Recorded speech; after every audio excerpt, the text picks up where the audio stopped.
So here's our second video on the series of using LCDs with Arduino Uno. As I mentioned earlier, we are using the I2C LCDs, and in this video we'll be exploring the benefits of I2C versus the other methods available with us. So basically I2C stands for Inter-Integrated Circuit. It was invented by Philips in 1982. It has some advantages over the other methods of connecting peripherals to a controller. One method is the serial peripheral interface and another is the UART or the Universal Asynchronous Transmitter Receiver. In case of UART, you can connect only two devices at a time, and these two devices need to agree on the baud rate at which they are going to share data.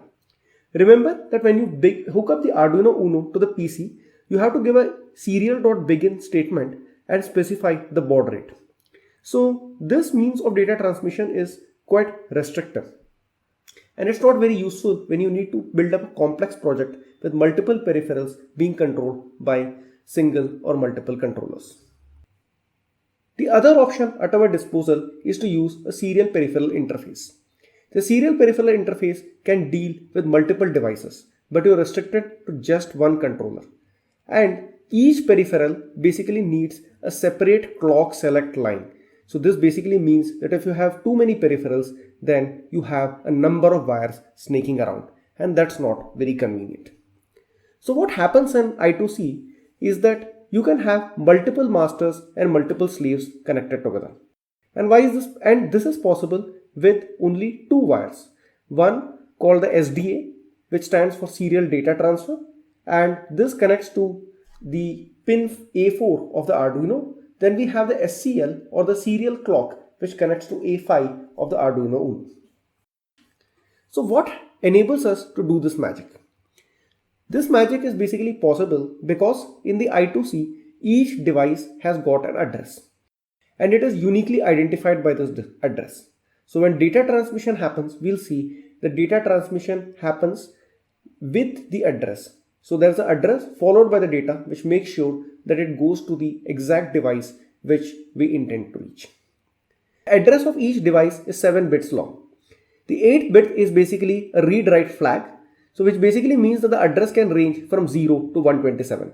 So 127 is basically 2 to the power of 7 is 128, minus 1 stands for 127. Now the range from 0 to 7, they are reserved for various functions which I am not getting into details of. And you need to remember that 0x78 and to 0x7f, that is the values of 120 to 127, are basically reserved for 10-bit addressing. So the available bits basically start from 8. 8 is the smallest address possible, and the largest address possible is 119. Keep this in mind because in the next video, this will be very important in the code that we are going to write. So the signals, they basically go bit by bit, and the data basically travels bit by bit, and hence this is a synchronous case of data transmission. So when we use this I2C devices, we basically have to use a wire library of the Arduino, which basically enables communication with I2C and TWI devices. We'll look at this in detail in a future video. The LCD, we are going to program it by using an I2C library written by Frank D. Brabander. And basically the idea is to reduce the number of connections.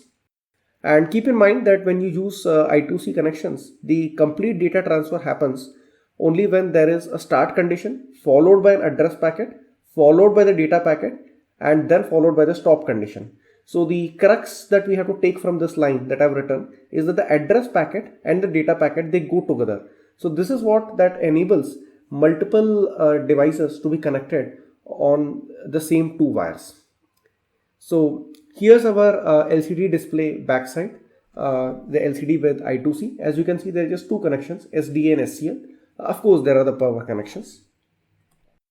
So here's a schematic that I picked up from electropeak.com, and here you can see that there's just one master. The master is connected to SDA and SCL. SDA and SCL lines, they constitute what's called the I2C bus. These resistors are basically pull-up resistors, which make sure that when no data transmission is going on, these lines are pulled up to high. So here's one master, here's one slave, here's one slave. So multiple masters and multiple slaves are connected on the same two wires, and the data, when it travels from the master to the slave, it's basically going in the format start condition followed by the address, followed by the data, and followed by the stop condition. So this ensures that the data from the master goes only to the intended peripheral and not to anybody else. Thank you.